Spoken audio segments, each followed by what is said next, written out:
Yes, let's have fun with Ben Shapiro being extremely stupid on elementary concepts of civics. So he has this tweet out that a lot of people do, but I want to do Ben Shapiro because the New York Times said he's smart. There's this thing going on in San Fernando School Valley where a hate crime happened, where a pride flag at a school was burned, and all of a sudden this is now a free speech issue, which like, let me put up this tweet here. If you can make that a little bit bigger, Bradley. Here I go. Remember, defacing an American flag for which soldiers have fought, bled, and died is dissent, and dissent is the height of patriotism. Defacing a Pride Progress flag is blasphemous hate crime, and the full brunt of the law will be brought to bear. Now, this story is a story of a school putting up a pride flag to be inclusive, and then finding it burned the next day. Yeah. It's not somebody bringing their... So just to clarify the constitutionality of this here, because Ben's a philosopher, he's not a constitutional law expert.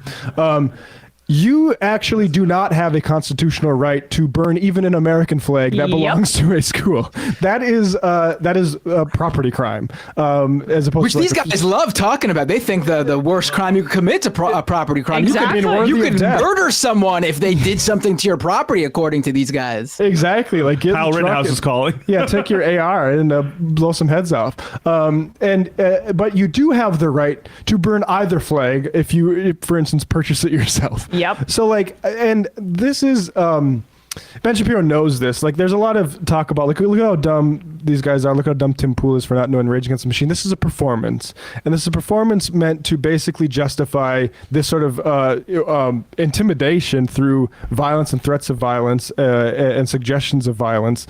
And it's transparent, I think. Totally. And I just find it to be hilarious that he's conflating a pride flag with the American flag, because these guys are supposed to be, I guess they fashion themselves as people that stand up to tyranny and government power.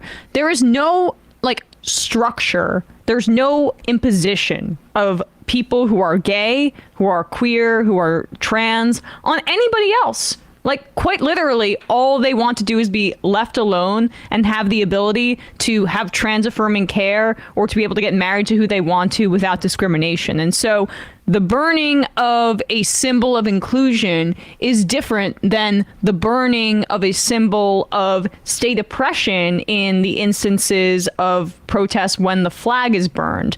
I mean, they're constantly talking about government overreach. It dilutes it a little bit when they conflate it with like a cultural signifier of equality. And I think it is so, horrible and malpractice to give these guys credit as if they're coming at this from a free speech perspective. Look at this tweet again. His real problem here is that it is constitutionally okay to burn an American flag, right? Like the way he says it, deface an American flag for which soldiers have fought, bled, and died is dissent, and dissent is the height of patriotism. Like, this is not an actual complaint that we need for free speech. It's that actually, we wish this speech was suppressed, both the burning of the American flag and this gay stuff. Like, he wants both of that actually suppressed. So any media members who suggest that the right actually comes from a good faith place on these issues is doing the right for basically fascist intimidation of elementary schools now. What is the purpose of that photo too? Like, can you open that photo in full? Am I missing something? I don't see an American flag or a pride flag in that photo. That's the school district. So what's the? I mean, I think we can assume why. Yes, I think we can assume why that picture is posted. They want people to call up the school and announce how against the idea of them raising a pride flag on the school property, because that photo has no correlation to what Ben Shapiro is saying in that tweet whatsoever. There's nothing there. Let's talk more broadly about Ben Shapiro and his relationship with free speech. This is a good opportunity to bring up the what is a woman stuff. I just sent this tweet that he sent out just a few hours ago, where for people that may not be aware, because they're not terminally online, but there is currently a right-wing feud brewing, at least for now, over the fact that it appears that that Twitter, because of its terms of service that prevents misgendering people, might not broadcast What is a Woman, the Matt Walsh disinformation documentary about trans people, and apparently they were in the works with Twitter to do some broadcasting deal with the new Elon Musk right-wing Twitter, and even that coalition said, "Nah, this violates our terms of service. We might not be doing it." And they're in the midst of negotiations. Yeah, and hold for it to see how that sticks. We'll see if it does. Yeah, but either way, this is instructive because this is what Shapiro had to say about it. Again, free speech warrior here. This behavior by Twitter corporate directly opposes that Elon Musk's commitment to free speech, and I sincerely hope he does something about it. And I just want to be clear here.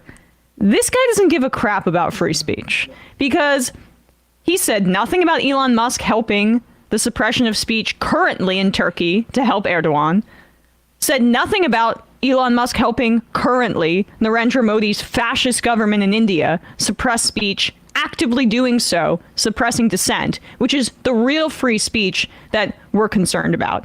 Now, what Ben Shapiro cares most about is the free speech in his definition of the word, meaning the free speech that is really just, I'm pissed that this corporation or technology company is not giving me the sweetest possible deal that will make me very wealthy. It's not gerrymandering the algorithm to prefer my content. It comes, I mean, Glenn Greenwald was all about this, like shadow banning, all that crap is a, incredibly narrow concern for wealthy media elites, but they're on the right, so they don't count themselves as media elites, but that's what they are. I mean, they make millions of dollars, concerned that they are not getting the advertising that they want for their product. And then they pretend this is an existential constitutional crisis. Has Ben Shapiro spoken out in favor of BDS and the anti-BDS free speech suppression that we're seeing all across the country when people want to make their own personal consumptive choices to not buy products like SodaStream or Sabra that do their manufacturing or their business in conjunction with the Israel's apartheid regime or in the occupied territories. Ben Shapiro on the right is in favor of the state suppressing that speech right now in this country. I was going to say, he actually has spoken out about it in support of the oppressive maneuvers to stifle BDS, right? I mean, listen, the thing is, too, that even Elon Musk himself has been quite clear. He hasn't been clear on many things, but from the very beginning, he has said that his free speech motto on Twitter does not mean free reach, that you get to be sent throughout the algorithm to all sorts of different spots and places so people can see you more. And essentially from this article, from the tweet thread I was reading from the Daily Wire people, Musk's Twitter said, "Hey, you can upload this movie, but we're not going to make a deal with you to promote it in people's feeds because our policies don't extend to giving you this sort of reach." Again, we'll see where that goes, but even with what they have been transparent about, they're Ben Shapiro and company are complaining about it. It's incredible to watch. They want this entitlement just for them. Yeah, I mean, however Elon decides ultimately on that, and like I said, I would keep that as an open issue. I think one thing is certain that he won't act on is this from the Middle East Eye. Saudi woman sentenced to 30 years plus 6 months and a 30-year travel ban over anonymous tweets. A social media crackdown in the kingdom continues. And Jacob Silverman, who we've had on the show before, put this in context. The Saudi government unmasked another anonymous Twitter critic and sentenced her to 30 years in prison. Twitter never comments on these cases because the royal family remains a major investor. And like this sort of thing, this trafficking that like the Ben Shapiro here, as Bradley puts up, Twitter was founded primarily as an engineering platform. This was from months ago. But over time, the company culture began to change more towards doing good in the world. In other words, doing the left's bidding, which I just think is a hilarious thing to grant. But then he says, Elon Musk has returned Twitter to its engineering roots. The woke left is furious. And like, and this one. And I saw that Dan from the internet compiled this. Yeah. And this behavior by Twitter corporate directly opposes Elon Musk. And I would just say, like, you were a mark. You were a mark to credit this guy as some sort of free speech warrior, and you did it for venal reasons, not because you were confused, but because you wanted sweetheart treatment on this platform, and it is not deeper than that. Absolutely. It is extremely funny this happened a mere days after they moved all their podcasts to Twitter because they were all like, yeah, Twitter is on our side now.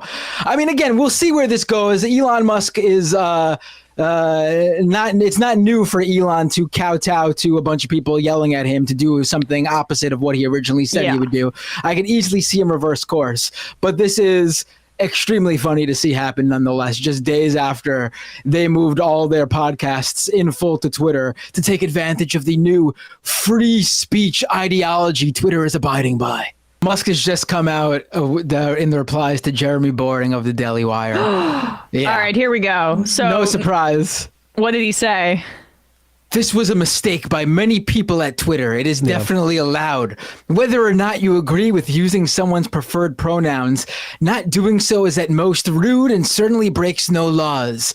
I should note that I do personally use someone's preferred pronouns, just as I use someone's preferred name, simply from the standpoint of good manners. However, for the same reason, I object to rude behavior, ostracism, or threats of violence if the wrong pronoun or name is used. His pedantry is just like, it's just exhausting. But thank you for that. I do love that he went out of his way to specifically mention, put aside him going out of his way to mention that I, however, am a good man who does respect people on the basis of good manners, not wokeism, to be clear.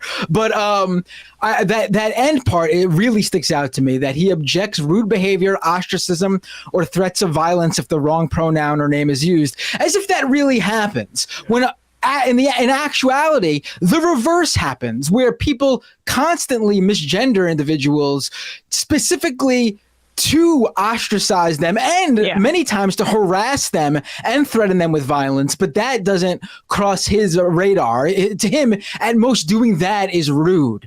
But if you don't use someone's pronoun correctly, then that's when they could get violence against you. Violence against you, I should say. I mean, bullshit. I think the interesting thing now is, will these servile cretins at the Daily Wire, will they say, thank you, sir, yes, okay, thank you for that, or will they actually stick to their principles here? Because it's at worst bad manners. That is not the position of Matt Walsh and Ben Shapiro, etc. Their position is that is a threat to civilization.